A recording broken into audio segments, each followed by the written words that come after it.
Friday the 13th. It all takes place out at Crystal Lake, that pleasant little camp where happy children of all ages go to spend a fun-filled summer. But this summer will be different.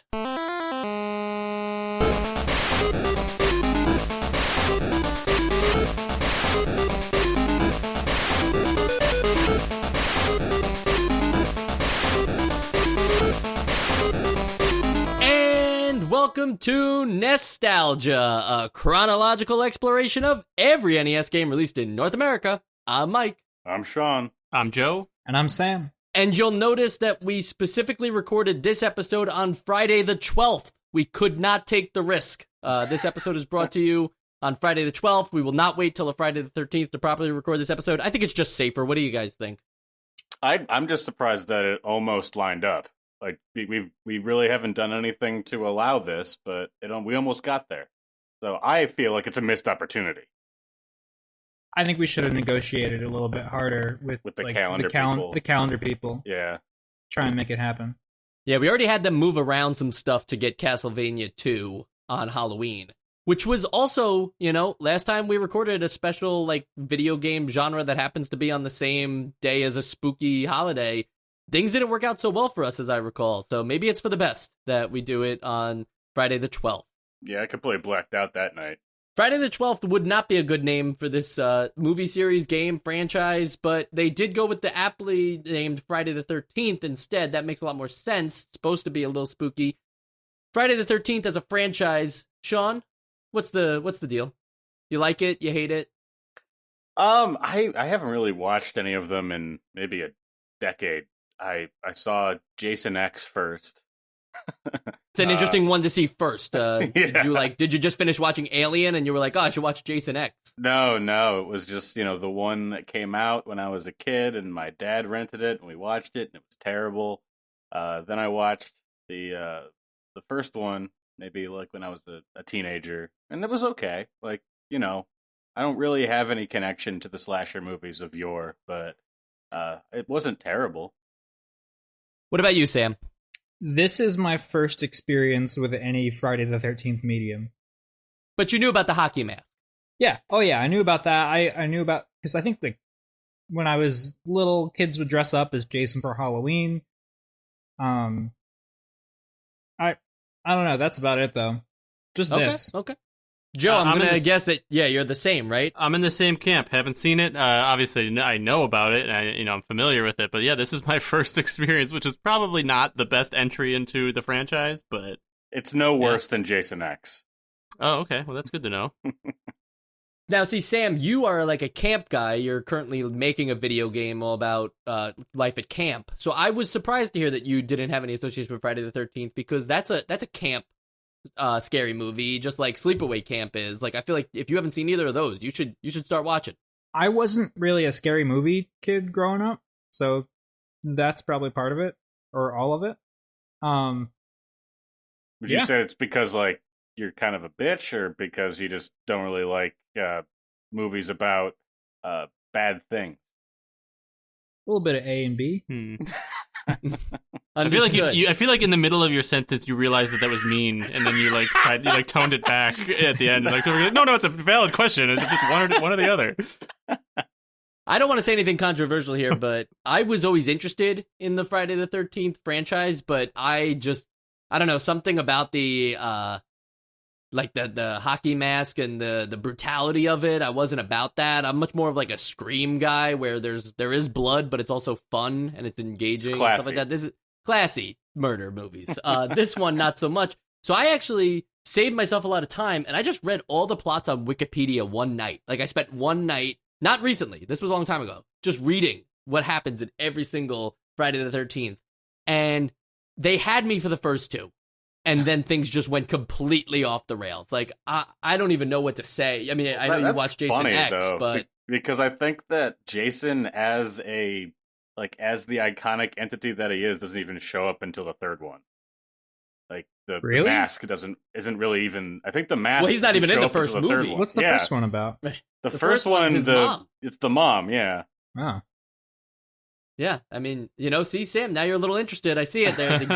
The wheels are spinning.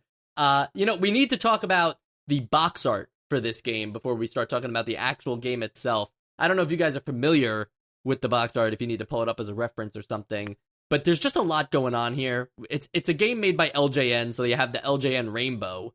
Then you have Jason, like a bloody, he's bloody mess with an axe that I think has some blood on it too. And then he has a rainbow background behind him. And it's like, what's the decision here? Is that to kidify it a little bit, to be like, oh, well, it's not that scary because, it's still a video game, so you don't have to expect what you see in the movies. But then they use the real Jason. I'm not quite sure what's going on here, but I thought it was a weird box art. Yeah, I like it. I think that more horror needs to go the colorful route. There's too much black, white, and red. I want more pinks and purples. Yeah, I can't think of the last colorful horror movie I saw. What was it? It's not really a horror movie, but what was that one? It was like a really unsettling movie. Midsummer. It was based on a book series. Oh, okay. It was based on a book series as like Annihilation. Wasn't that very colorful? But it was like creepy and unsettling. Colorful. I haven't seen it. Annihilation's great. I haven't either. either. Should go see that too. Sam, you had a thought? No, I just like the neon colors, because it's not just that they're rainbow colors, but they're really bright, and I wonder if that has anything to do with 80s neon. How that was like a thing. Probably. It was just the way things were designed. What do kids like? Scary movies, video games, and neon.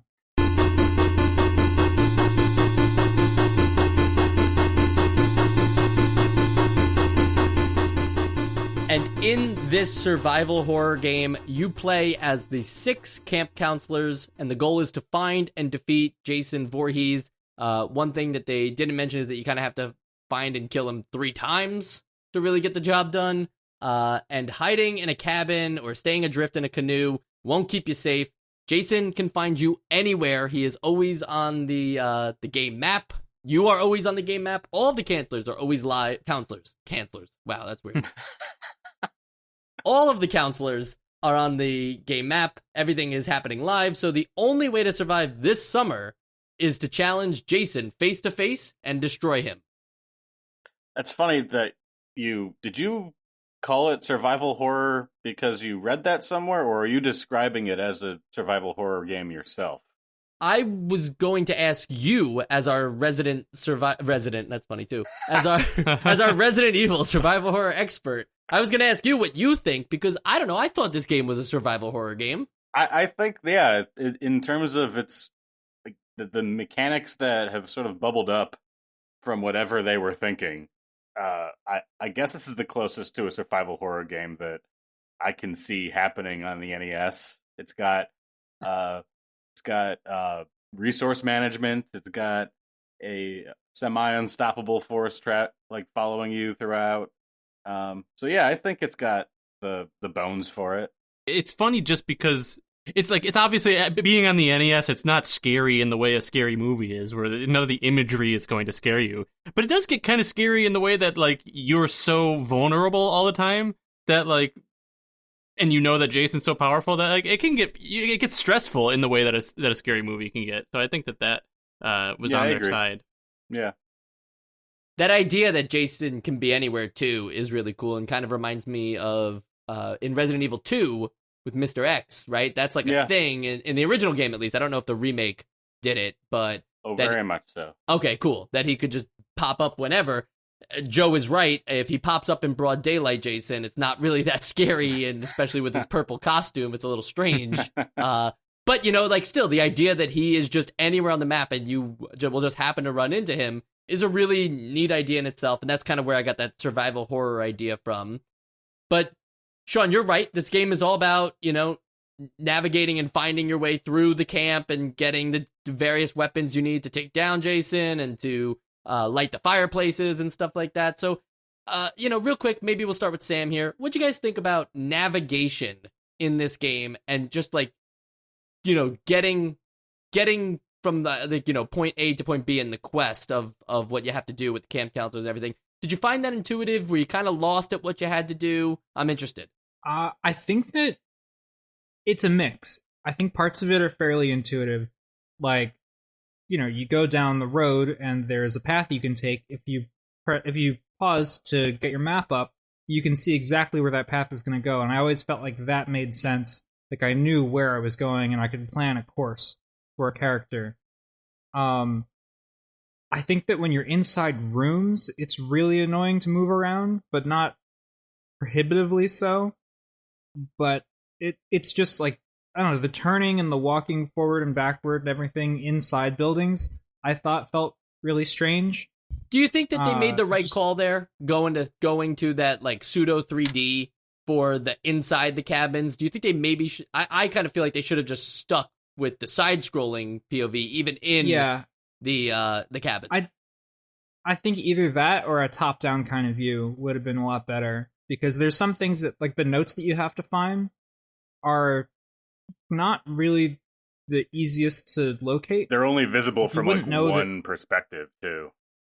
Yeah, and you have to be like, even if it's in like the next room in the cabin that you're in, you have to physically walk to that next room, and then after a second or two, it'll load in. So I don't know. I think that could have been done a little bit better. I agree that it didn't work great, and it definitely could have been done better. But I still think that because the rooms that you go in are so small, the cabins, there's not too, you can't really get lost in there because they're small enough, that I still think it was, I didn't mind it, I'll say, because it did feel like, again, you wouldn't get lost in there, but it did feel like you were kind of fumbling around in this house. Whereas I feel like if it was top down, it would feel a little too like bare. It would feel a little too, I don't know, empty. It'd feel a little too easy, I guess. Whereas this is like a little bit of tension building. Yeah, I'd say that the reason that they did this like almost first person perspective was to build tension, because like you don't know what's behind you, even though it's very systematically. Once you know how the game works, you know that there really won't ever be something behind you. But I think that the initial experience, there's a bit more tension, as Joe was saying, from this perspective. It didn't work, and in terms of like if it would feel better mechanically, I think the keeping with side scrolling or doing that top down would be better. But I kind of get what they were trying to do. Yeah, and I'll be totally honest with everybody. The first time that I ran into Jason in there, I jumped. I'm not even kidding, I jumped. Because I knew how powerful he was, and I did not expect to run into him so early, and I was like, oh my god, I gotta fight him already. He was just there all of a sudden. So it did get me one time. 8 bars of health he takes every single time he hits you. That's insane. But that's great. I don't want to get like right to the Jason section now, because I kind of want to build up to that. But like, Joe, that is important that he's that scary, right? Like, forget that the jump scare happened to you by seeing him in the room. The jump scare really happened because you knew what you were up against. And I think that's important here. It just makes all the other enemies, though, feel really weird. I can understand bats in a cave and maybe, like, you know, some snakes out in the camp open or something like that. But where did the zombies come into the plot here? And I don't know. I know that the game might be a little boring if the only thing you're really doing is exploring an empty camp and happen to bump into Jason. Like, that could actually be kind of funny. You know, it's like, it's an empty camp and you just run into each other and you're like, it's you. But I think the zombies and the fact that they just spawn all the time, and the fact that you need to kill them to get new power-ups and stuff like that, something just felt off about that. When you compare that to the experience of running into Jason and fighting him, I felt like I was playing 2 different games. Yeah, I don't know what... So basically, when I read the manual before playing the game, it immediately lost me. And I kind of knew what I was getting into when I saw that there would be zombies and, like, rabid wolves. And I don't know what else they would have done. It's sort of like they're kind of painted into a corner if they're going to make ostensibly an action game, action horror, with just the one enemy. But that's just not what Friday the 13th is. It is otherwise grounded in reality. So it's just a little bit of like a tonal discordance, I guess. Yeah, and, you know, to lock power-ups behind them, too, is like a weird explanation for them. You know, it's it makes it so this way they do serve a purpose, you know, like it does help you to defeat zombies in this game. You can't just keep jumping over them and ignoring them. Which, by the way, amazing high jump by some of those counselors to get over some of these zombies. But they're young and spry. I argue that you could have just also made the camp more of a exploration puzzle-based thing with platforming, and that's how you could find these power-ups and stuff like that, which, granted, they do that sometimes in the game. It's just, I felt like they could have just continued that theme, rather than also be like, this camp is also haunted, other than Jason, like, it's also just, the zombie apocalypse starts here, now. Yeah, it felt a little Ghosts and Goblins-y. Not in terms of difficulty with platforming and stuff, but just thematically, and the way your characters jump. Which I will say, if we're talking about the jumping feels pretty good. Like, the jumping in this game is better than some other dedicated platformers, I think. That's true. I can agree with that. Not that you ever really need it. I think there's there's like 4 instances of platforming Yeah. in this game, but in terms of getting away from zomborts, sure. And I think that jumping is how you get access to the knife. You have to jump into the knife, I guess, if it spawns up there. But yeah. Let's talk about something that I wasn't expecting to be in this game, and that is counselor management, and having 6 different characters that you kind of play as simultaneously as you defend 15 kids, also simultaneously. Did you guys actually think about which counselors you were using and where they were? Like, were you able to keep track of that in your head, or were you just kind of being like, oh, well, I'll just take this person for a spin for a little, see what I find, then I'll go to somebody else? Did you look up anything about that? Sean, I'm curious how you went about using the counselors.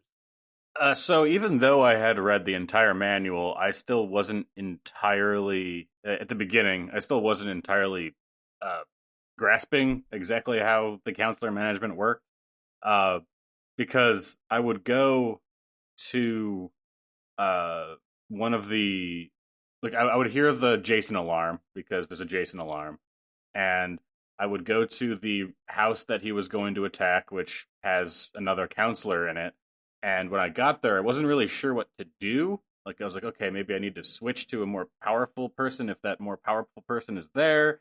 But then when I was trying to switch, I would go to the map screen and, like, I couldn't switch, but I guess it's because Jason was there. But at that time, I had no idea. So it was hard for me to get the reasons why I was trying to switch. And then when I tried to do it and it wasn't working the way I expected it to, I got even more confused. But on my second run through, because my first run through, everybody died pretty quickly, I was trying to, like, move people towards, like, have at least one counselor near the kids in case that happens, because there's a separate Jason alarm for when he's going to come to kill your kids. But other than that, I didn't quite play the game enough to develop a more cohesive strategy. The best way that I used it for, which I actually, is there a way to change to another counselor when you're not already with that counselor? I think if you're just in a cabin, you can do that. I thought you had to be in a cabin with that counselor. No, you can move to a different counselor. Okay, well then that would have changed the whole game for me, because I was just kind of using it as a means to, you know, I would power someone up, I would fight Jason as much as I could until, like, that character's health was really low, and then I would go hand off my items to the next counselor, and then use that person. Like, before my counselor died, I'd hand off my items to the next counselor, my knife or whatever it was, and then take the next counselor and to fight Jason the next time, and I would just continually pass things around, so I would always have, like, a chance of surviving an encounter with Jason. Right, but then you're leaving all of your other counselors defendless in case Jason happens to run into them. Right, sure, but they're also already defenseless, you know, until I get to them anyways, you know, like. I mean, the game's not exactly giving you the best advantages you need, though. I think, like, reading the manual is something that you probably need to do for this game. It's probably something that a lot of kids would have done, but even if they didn't, it's something where after you play the game for a little bit, you're like, all right, I think I need to read the manual to understand what's going on here. The manual doesn't really explain enough, though. It gives you plenty of information. There's just a lot of complications to this game that, you know, without the internet, which they didn't have for this game, I am not sure. Like, this is not the kind of stuff we're having a hard time even like breaking up into sections here. What happens in this game? Like, I feel like people who haven't played this game aren't quite understanding the idea, other than you might bump into Jason. This is kind of Ghostbusters level of abstraction here. It's just the way the game is. So even like that idea of sharing secrets on the playground doesn't really work for a game like this, because how do you even, unless you're like at the cave, or you have to like be like, well, I don't know where the kids are. And it's like, well, actually you have to get in a rowboat and row over to their cabin because they're on the lake. It's like, those things I guess you can kind of explain. But some things like, some things that aren't left to chance feel like they are because they're not explained in the manual. And only now with the internet am I able to like fully understand why certain things were happening when they were happening. And I think that's cool. There's a mystery to it. But the game isn't really like, it's not encouraging you to learn these things. It's just more like they're happening and now you have to deal with them. Yeah. It works for modern games because they're developed in that context, like a Dark Souls or even like a playable trailer. I really don't know how anybody else was going to manage to put this all together in a reasonable amount of time before they just gave up out of frustration. Well, too, that if like, in a modern game, the counselor switching system would be explained by like you running in a story mode event, like running into another counselor, and then they explain how this works to you in like some kind of in-game, in-story. But no, I mean, like even the examples that I used, which are known for their like in the game being kind of sort of ambiguous about things. They know that they are developed in this context of having the internet and sort of playing as a community, which wasn't so much a thing in 1989. Right. And that's a good point. I think it would have been cool, though, if you could have played this game as a community. Like, not for NES, but imagine if this came out to computers and you could have like a LAN party where like each of you is a counselor and you're all trying to take down Jason. Like everybody can actually actively, freely explore and handle like different tasks. I think that'd be fun. Is that the concept of the more recent Friday the 13th game? It absolutely is. Okay. And it turned out not to be that fun, apparently. People didn't like necessarily love that game. Yeah. I don't know if anybody here played I it, haven't. but critics kind of were against it. So I don't think that the NES version would have been much better. I just feel like, it's probably impossible because the game has to keep track of so much. But this is the kind of game that would have been fine with like a split screen of sorts with a multiplayer mode where you could have at least two people playing as two different counselors to divide and conquer, taking down Jason. If the whole idea is that you're supposed to be a bunch of different counselors. Yeah. I will say that, like, the frustrations aside, I agree that it's frustrating and it's not easy to understand. And I think it fails in a lot of places. On paper, if you just described this game to me, maybe better than we're describing it, but if you were to just describe this game to me, I would think that I would love this game. Like, it sounds like a really cool idea and it's very ambitious. I think that they just didn't put it together all right in the right ways, and like I think it's just it's trying to do things that are too far ahead of its time and capability. But I did appreciate that, like, there's the map screen and the overworld, and you go into the cabins and you get a little lost and you have to manage your counselors that all have different skill sets. I just don't think they succeeded in making those the way that maybe the original vision was. It's a grand design of a game. I mean, we were talking about the complications earlier. Every playthrough can probably be unique for this game. I don't know that for a fact, and obviously there's probably ways to like RNG stuff. But if you're just playing this game as a regular person, I feel like every time you play this game could go a little bit differently because of the counselors you choose to be, or what day you're on, or the weapons you receive from the zombies, or the weapons you choose to find. Things are different depending on what day it is too, and even the way like Jason attacks, like he's so much faster on day 2 than on day 1. The amount of things that you can do in this game, while also like just trying to be like, you know what? Actually, this time I'm just gonna go right to Jason and just try to fight him and kill him right immediately at day 1 with my rocks. Like I don't even need an axe this time or a torch. there's something interesting about that idea. I agree with you, Joe. On paper, this is a crazy game, but it's also like they did make it.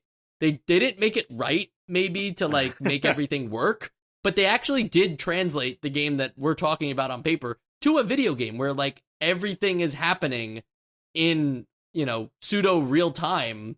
And if you go down to the cave on day one and use a specific type of weapon that you maybe wouldn't have used previously to fight Jason's mom, who's a floating head for some reason, if you do that, you'll get a different reward than you would if you do it on day 2 or if you do it on day 3. Like, there's neat little touches like that do matter. It's just how many people are playing this the whole way through to notice those things. Another piece of qualified praise for this game that I would give it is that we've played a few different licensed games that have very unique playstyles, like between Ghostbusters and Jaws and Friday the 13th. I think those are all LJN games, right? I'm pretty sure they're all LJN games too. So but now keep in mind, LJN just a publisher. They contract different people to make these games, so it's always a different developer. They seem to have a cohesive taste, I guess. But among those, zombies and rabid dogs notwithstanding, this seems to be the closest to the source material that this game, a game that they've developed or published has done. Like, being the camp counselors in a Friday the 13th game is a cool idea. Going and getting gas for the Ghostbusters car is not a cool idea. Jaws was kind of okay in terms of all this stuff, but I did like how the route at which they decided they wanted to adapt this story, or at least this setting. Yeah, and I feel like not even just literally, I think even like they succeeded in making it feel like a horror movie. Like, it feels like there's this terribly dangerous threat out there, and you have to slowly sneak around and chip away at your enemy while trying to slowly get the tools you need to possibly have a chance to defeat him. Like it gives you that feeling of almost hopelessness, and that like really you need to take your time and like try and stay level-headed and not to get caught around the corner by the monster, by Jason. Like, I think it did a good job of translating that. It'd be like if you could go directly to Dracula in Castlevania 2 Simon's Quest. Like, that would be like a cool thing where it's like, yeah, you could go the whole game and try to collect all these different weapons and get experience points and level up. Or you could just try and take down Dracula right now. That's clearly something that Breath of the Wild wound up doing and is the obvious example these days. But it is neat to see that, you could run into Jason on screen 1. Like, I don't know what the odds are, but it could happen. Yeah. I think it's interesting that, this is a systems game when it comes down to it. Mm-hmm. And we don't see a lot of those on the NES. And I always think it's cool, whether it's fun to play, whether it's good or bad, how the NES handles that. Because, what else? There was Raid on Bungling Bay. But there were a few more. Yeah. That I'm having trouble coming up with. But I have praised those games in the past because, like you, I would prefer to see more of these, whether they're good or bad. At least they have an interesting mode of gameplay. Yeah, I think that the thing is about them that they're thoughtful and they're very carefully considered. Even if it's not fun, someone really thought out exactly how it was going to be played. Now, Ghostbusters was actually Activision, but I think your point about franchises still stands, Sean. Yeah. That franchises will take a risk that they wouldn't take today. Yeah. Going back to what Sam was saying there, it's weird that this game today, I don't even know what the reception was like back in the day, but today, this is considered one of the worst NES games of all time on many lists, and I think it's constantly criticized by YouTubers, and it was probably made popular by people like the Angry Video Game Nerd, who actually, James Rolfe, the guy who is the Angry Video Game Nerd, wound up saying later on that he actually quite likes this game, and I think that's like the real mistake of this game, is that too early on in the days of the internet, this was like an easy game to take a crap on.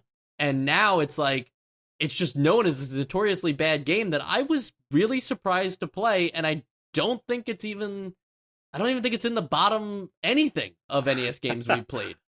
Yeah, I mean, it's not my favorite game, and we all have problems with it, but that's definitely overstated. I had no idea it had that reputation until, because like for games that I find out that have a reputation, I will go back and watch like the AVGNs just to see what a at least semi-modern take on these is, and I wasn't surprised, because that's just his style. But yeah, I think it was definitely overblown. Yeah, I like I said, I think that there's a lot of elements of a good game in here. I just think that they couldn't put it together in a way that was actually like fun. I think that they did miss the mark on that level, so I get that.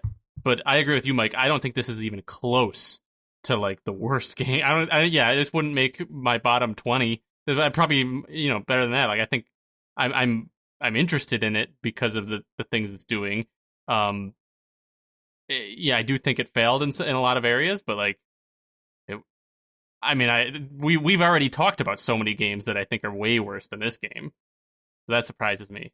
I think for me, it's just like frustrating to play this game and annoying to play this game, but all the elements of an interesting game are there. So I don't think it's a bad game. I think it's just very frustrating and annoying. Even Nintendo Power, in their 100th issue special, put Friday the 13th as the 6th worst game of any system, not even just like the NES. The 6th worst game of like all time.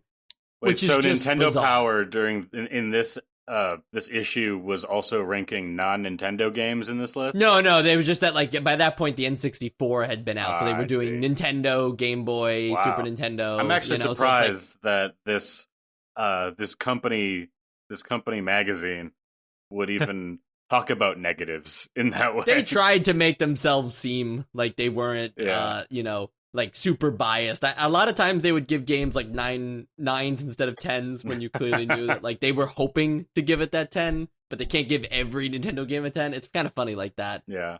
We do need to talk about Jason though. He's like the last piece here of the Friday the 13th puzzle. Joe, you were startled by him. Do you want to go into any more depth about maybe why or how those fights went down for you?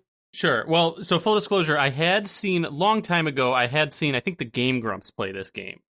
So I didn't really remember too much about it, but I did remember that Jason's health bar is like ridiculously slow to go down, while your health bar goes down like in like 3 hits, you're dead. So I remembered him being like this juggernaut of an enemy. So I did know, okay, well, once I get to Jason, it's going to be really hard, and I got to get all my weapons, and I'm like, okay, I think I got to get a torch or something. And then, like, I went into the first house, and there he was, and I was like, no way, like, so it freaked me out. But yeah, so the actual fight against Jason is, you're in one of these rooms we talked about that are, like, trying to be 3D, and he's in front of you, and you're throwing, I guess, rocks at the beginning when you don't have any weapons, throwing rocks at him, and he kind of operates on 2 planes where he's far away from you and he's close to you, and then he'll move back and forth left and right across the screen, and you basically just have to throw rocks at him when he's in front of you, which is hard to do because usually when he's in front of you he can take a swing at you, which is way more devastating to you than whatever you're going to hit him with. So really your goal is to just kind of last long enough, get a few hits on him until he runs away. For I have no idea why he would run away from you, but he does. For plot reasons. And then, for plot reasons. He runs away, and then you can keep going. So it is quite a scare to take on Jason. It's quite a spook. It does beg the question, though, of, like, why in the movies he doesn't just kill everybody the first time he kills anybody? You know, like, why one a night? Like, what's the... You know, like, what isn't the rush? I mean, you should just be doing it. In the first game, he was actually not the first game. In the first movie, he was actually really efficient. But I guess like over the time, like through the 4 or so movies that came up before this game, he liked to play with his food for longer. That's my deep lore explanation. The side-scrolling parts of this game, once you have weapons, reminded me a lot of Castlevania and Rygar in that respect, just the way that you fight those enemies now. And when you were fighting Jason in the cabin, that gave me I was gonna say Punch-Out that. vibes because of how big he is. Like, No, go ahead. that's all Sam. I was going to say. It's like the dodging attacks Yeah. and then going in for one. It felt very Punch-Out. It's fun, but it's like it's not, because it's also very stressful, as Joe mentioned, that like if you manage to get hit, you're 8 health bars out. And Jason is described as having 32 bars of health. And correct me if I'm wrong, Joe, but I don't even think any boss in Kingdom Hearts the series has 32 bars of health. Well. I mean, bars, I assume they're talking, when they say bars Yes, of health in this game, they're talking about tiny little beads on your health Absolutely bar. true. Whereas Kingdom Hearts, those are full health bars. I was Yes. having trouble even, like, in the beginning, I was having trouble even nicking one off. So I feel like even those little beads of health have a bit more to them. So maybe it's closer to the Kingdom Hearts explanation. Yeah, you got to get the knife. That's what helps a little bit. Yeah, it'd be foolish to think you could take him down with a bunch of rocks. And also, like, how many rocks do you have? You got a lot of rocks. That's a Yeah, gravel it's floor in those cabins, so you just pick them up.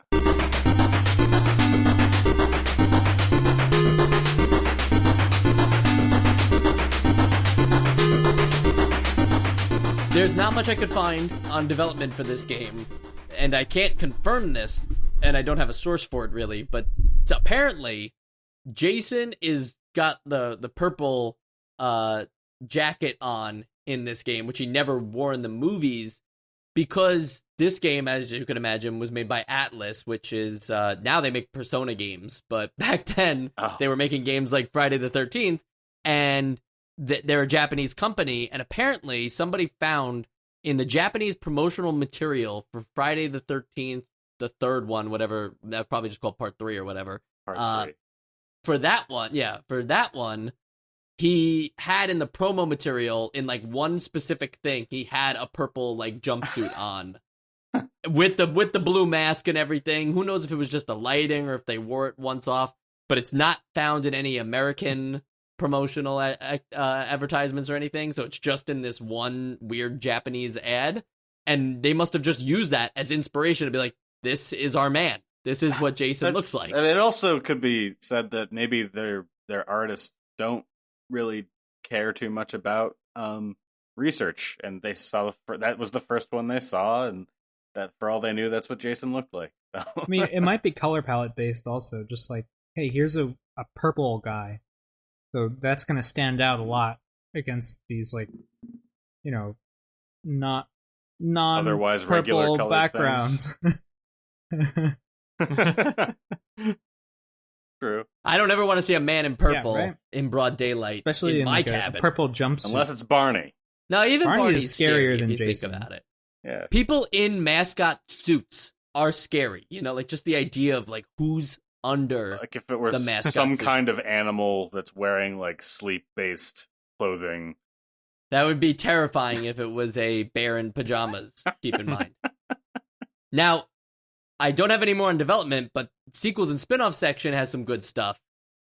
Sean, when you were saying in the first Friday the 13th game, I'm sure you were referring to Friday the 13th on Commodore 64 in 1985. Oh, absolutely. Yeah.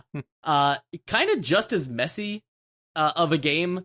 Not exactly polished or anything, but people refer to it as not necessarily worse either than Friday the 13th on NES.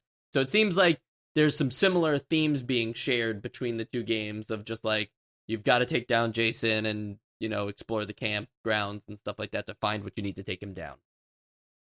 That's pretty much it for Friday the 13th until all the way in 2015, Jason is playable in Mortal Kombat X. And I think that's the kind of place a guy like Jason needs to be in a Mortal Kombat game going down against Scorpion and Sub-Zero. I wonder what his fatality was. I guess I'll look that up after this recording. It'd be cool if they had like a bunch of different fatalities for him based on different like gory kills he's done in the movies. Yeah, that'd be fun. Mortal Kombat always has the best How? guests, though. I think they had like the full Teenage Mutant Ninja Turtles in the most I recent wonder game. how they Like, connect that him was to cool. it, because isn't everything in Mortal Kombat, like the series, connected to this huge storyline? It's a gigantic Right? storyline. It's like that's just multiple crazy. universe. It's unbelievable to watch. I listened like, to the a cutscene podcast movies. once where they explain exactly, like they explain who each like one character per podcast. I don't think Jason's going to show up in the new Mortal Kombat movie. This is probably the closest we'll ever get to Jason in the Mortal Kombat world. Maybe Jason made sense in Mortal Kombat X, though, because he was Jason X for a little bit. So there you go. 2017, Friday the 13th, the game that Sean was talking about earlier, that's kind of just the 3D version of this game with hopefully a little more intuitiveness and explanation-based things of understanding what you're supposed to do included. But mostly it's like the same game, except multiplayer is now the focus. One person, not a computer, one real person is Jason, and everybody else are the camp counselors, and you kind of like do some either local or online matchmaking. Actually, I think it's only online, but you do matchmaking to figure that out. And of course, everybody wants to be Jason. Yeah, but I think it's purely random. I've always really liked those asymmetrical multiplayer games, so I'd still like to try that out.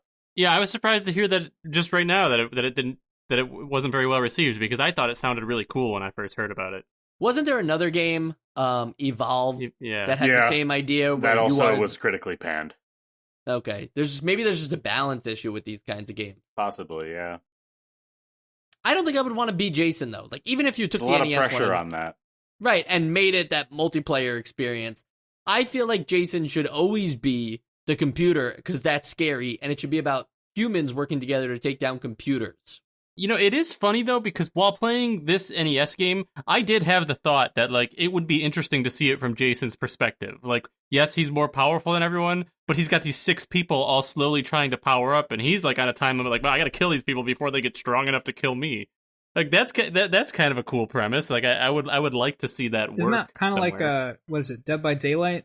I don't know. I've Never seen played it. people play it, so I'm not really sure. Maybe it's what happens in Friday the 13th Killer Puzzle, which was released in 2018. It's a horror puzzle video game. I pulled that right from Wikipedia. I don't know what could make a puzzle game a horror puzzle game. Do you, like, jump at all? Like, is there, like, something that scary in there? Maybe it's like, what's it called? Clock Tower or something. I don't know.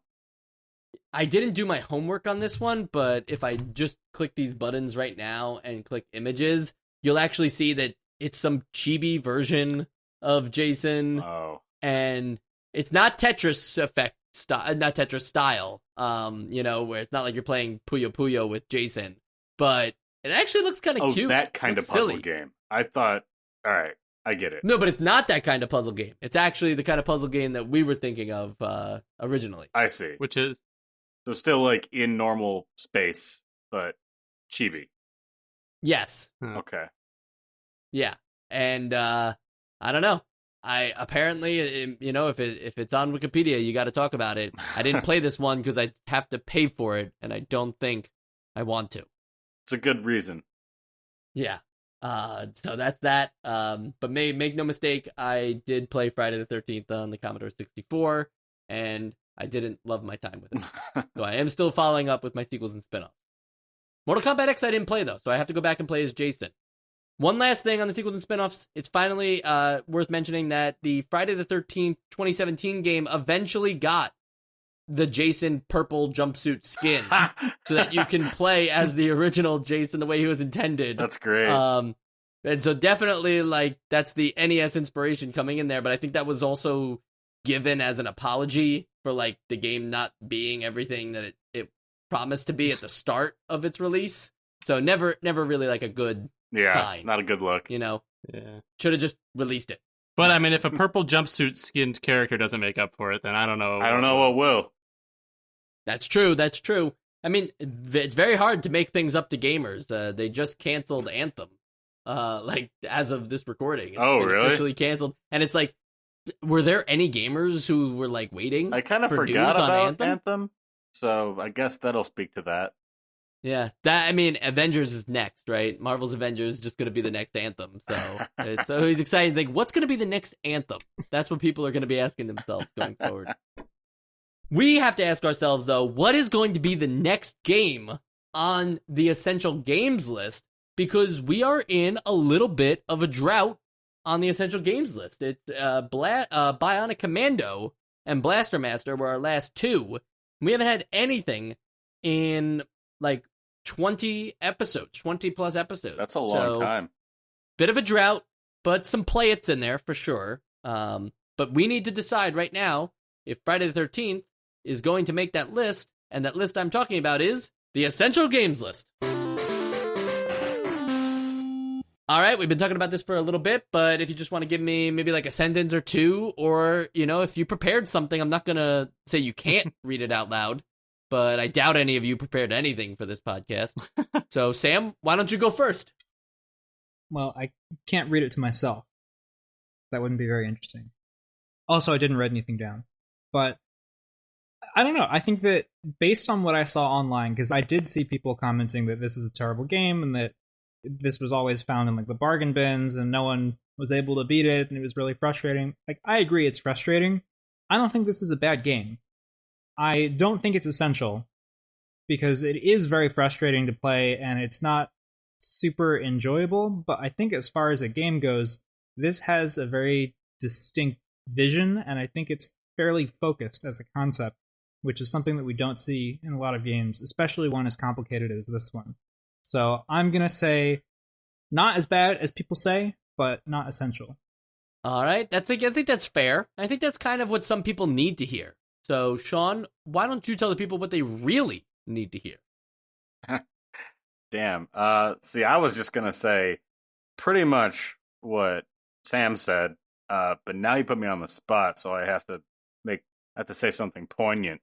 And that is that this game really disappointed me. I really wanted to play the first survival horror game on the NES, but all it gave me was this crappy, camp counselor manager simulator, and I had to throw rocks at everything with zombies. So, no, I will appreciate the vision of this game, but I will say that it is still kind of bad. Like, it's not terrible, but it's still kind of a bad game. So it's not essential. All right, we're weighing down now in our views of the game, but I will say, Sean, before people start tweeting at NostalgiaCast, we are well aware. My views are my game. own. Yeah, but we're also well aware of the game Sweet Home on the Famicom, which never came to the NES, which is like the very first Resident Evil game, if you will. True. That wasn't called a survival horror, though. That Resident Evil coined the term. Right. No, but I'm saying Sweet Home is also now considered like survival horror. Yeah. So people are going to be like, oh, well, if Sean really wants to, it's like, no, don't worry, we know. Yeah, we know. We'll get there, maybe. We're playing North American games. Yeah, I'll get there. And Joe, as far as I know, is North American, so he can speak on whether North American games make it onto the Essential Games list. So, Joe, what are your thoughts? That's true. I'm qualified for that. So I think that if where this game ultimately lands for me is closer to bad than good. But to everyone who thinks it's horrible, I might have one of the worst games on the system or whatever. I might have a controversial opinion here where I think that this game, the reason it doesn't work is because it's ahead of its time.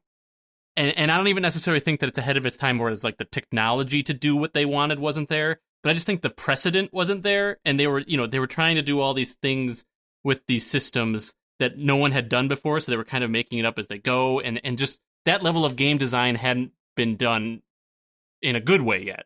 So I think that they were like pioneering it, and it didn't really come out right, but if you look at what they were setting out to do, I think it could have been really cool, like, if they had maybe a few more years and maybe a couple of failed attempts at this, like, in the past that they could look at and say, like, okay, well, this is why that didn't work, but here's how we improve. And I think it would have been really cool to have this, like, hey, we're placing you in this spot with this terrifying monster that can, that's way more powerful than you. Figure out a way to beat him and, like, do whatever it takes to stay alive. That's a cool idea. And I think all of the elements that they tried to implement are cool. I just think that altogether it did fail, and it's not fun in the end the way that it could have been. So definitely not essential.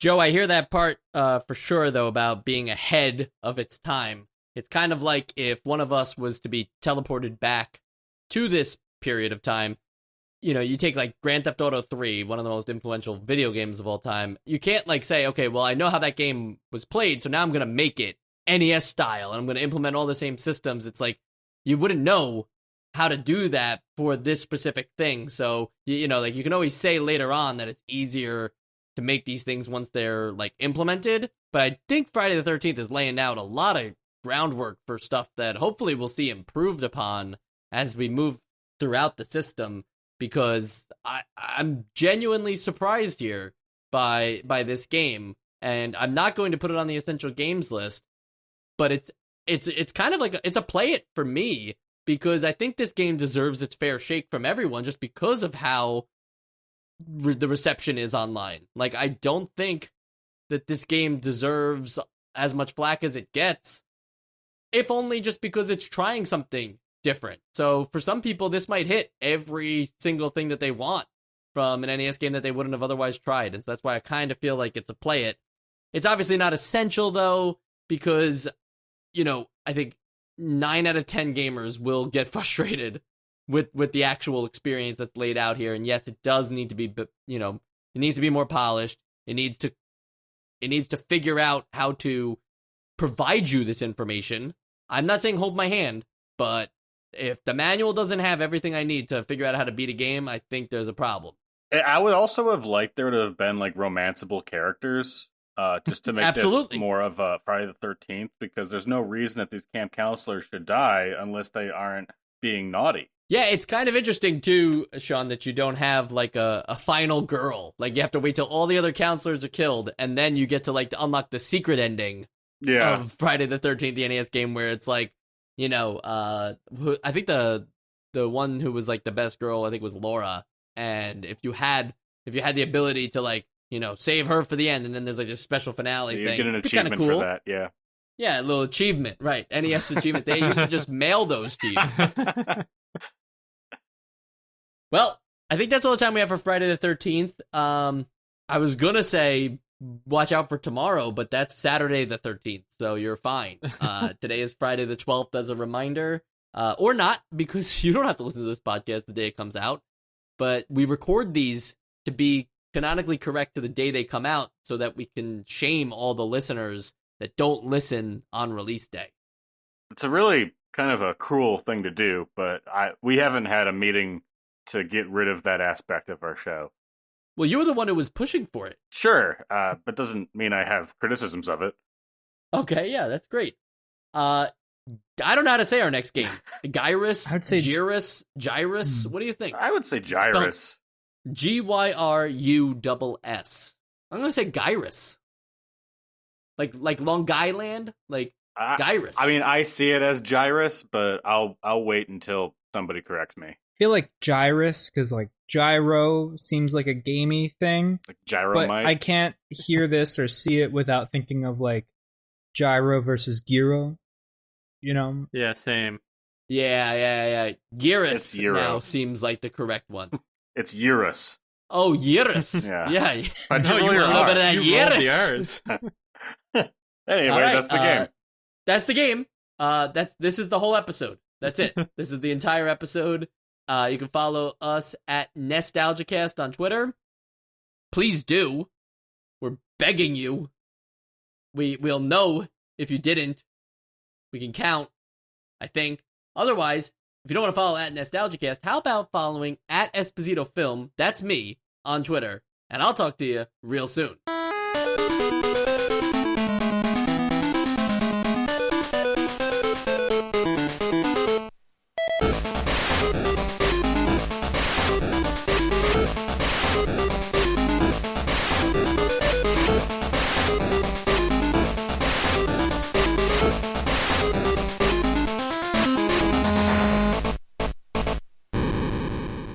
Hey, Sam, real quick, do you want to give us an update on the Nostalgia Game Jam? Maybe just goes by NES Jam on itch.io?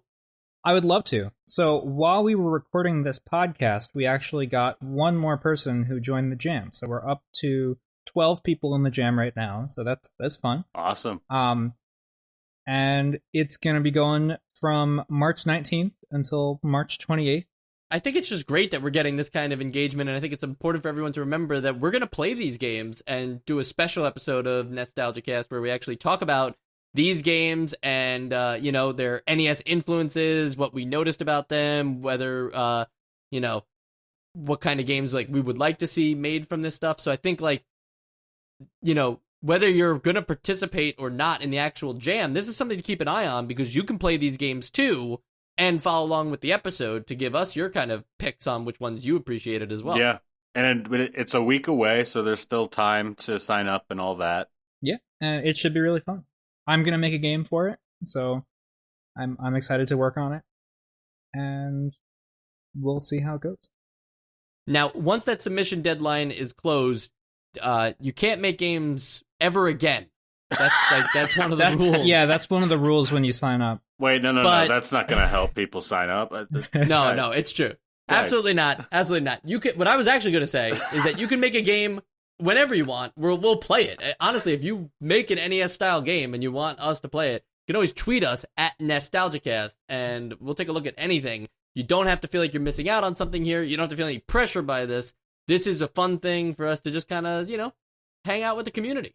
Yeah, but please, don't wait if you specifically don't want to do the game jam. Like I would prefer that you do it during the game jam. That would be fun.